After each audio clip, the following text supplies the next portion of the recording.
The Jan Duma, the Jamala, when a Matiani, he get the Anu portrait Gali Jau, you need to know Biabame. The Gali general Yibu so ye, the Yinzo, the Miani Signare, the Gali epi Miangaro, and they don't send a bit of sheep, no, I send a symbol general Jabi Yare, and about the outline chappy or so behind the cat, no, that or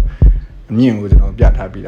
send a bit in Ivano Shie. Chimpan Shiaro, the walk out Mare, a Gono Saya, Lobby, general, the Yibu Simbi, no. အဲ့တော့ကျွန်တော်တို့ကစုတ်တန်ကတူနေရဖြစ်တဲ့အတွက်ဒုံနဲ့တက်ပြီးတော့ရှည်လေးလိုက်တော့စုတ်ပြားလေးနဲ့ဆိုပို့ပြီးတော့လွယ်သွားပါတော့။ဒါကတော့ကျွန်တော်တို့ကို vlog ရိုက်ပြီးတဲ့ညီငယ်လေးပဲဖြစ်ပါတယ်။ကျွန်တော်ရဲ့တပည့်လေးဖြစ်တယ်ပေါ့နော်။သူရိုက်ပြီးလို့ဒါကျွန်တော်တို့ဒီလိုဗီဒီယိုအကောင့်တွေကိုရရှိတာဖြစ်ပါတယ်။ဒါကျွန်တော်တို့ဒီ outline ချပြရနဲ့စေချံပထမရက်ကိုစေချံပြင်ပါတယ်။ဒါကတော့ဒုတိယရက်ဖြစ်ပါတယ်။ဒုတိယရက်မှာဆိုရင်တော့ကျွန်တော်တို့ series စပြီးတော့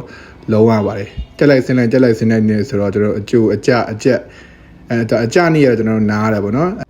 22ရက်နေ့23ရက်နေ့တော့ဒီကျွန်တော်ကြာချိန်ရတော့4ရက်နီးပါးလောက်ပေါ့နော်ကျွန်တော်တို့ကြာခဲ့ပါတယ်ဒါပေမဲ့ဒီထွက်လာတဲ့ result လေးကြောင့်မို့လဲအရန်ကိုဝမ်းသာရပါတယ်ပုံလေးကိုလည်းကျွန်တော် realistic ကြအောင်ရေးပေးခဲ့တယ်ပြီးတော့ဒီဒါကျွန်တော်ဒီအသေးစိတ်ပေါ့နော်လိုက်ပြီးတော့ detail လေးလိုက်ပါတယ်အားလုံးပြီးရဲ့အချိန်မှာဒါတတိယဒီကုတ်ကိုရောက်ပြီပေါ့နော်တတိယကုတ်မှာဆိုရင်တော့ကျွန်တော် detail final detail လေးလိုက်ထည့်ပါတယ်ဒါကတော့ကျွန်တော်တနင်္လာလည်းဖြစ်တယ် junior artist လည်းဖြစ်တယ်ဝေယံကပြီးတော့လိုက်ပြီးတော့လုံးပြီးရပါတော့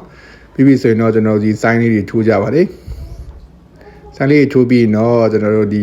ပုံလေးနဲ့တူဓာတ်ပုံရိုက်ကြပါပေါ့နော်အဲသူတလဲကိုတလဲရိုက်ရတယ်ဒီနေ့ကတော့ကျွန်တော်တို့ vlog ရိုက်ပြီးညီလေးမလာတဲ့အတွက်ကျွန်တော်တို့ဒီ artist တွေကိုယ့်အကို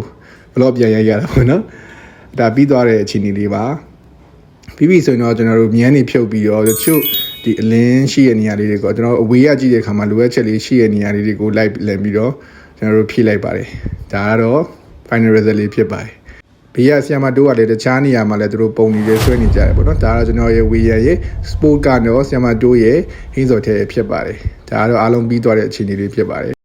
ဒီဂျင်လေးကတော့ကျွန်တော်တို့ဒီမကြခင်အားလပိုင်း3ရက်နေ့လောက်မှာဖွင့်လှစ်မဲ့ဂျင်လေးတစ်ခုဖြစ်ပါတယ်ဒါကတော့ပြီးသွားတဲ့အခြေအနေလေးပေါ့နော် artist နဲ့ကျွဲပြီးရိုက်ပြပေးထားပါဆက်စရရကူညီပေးတဲ့ junior artist လည်းဖြစ်တဲ့ဆရာဝေရနဲ့တကွာဆရာမတို့ကိုလည်းကျေးဇူးအများကြီးတင်ပါတယ်ခင်ဗျာ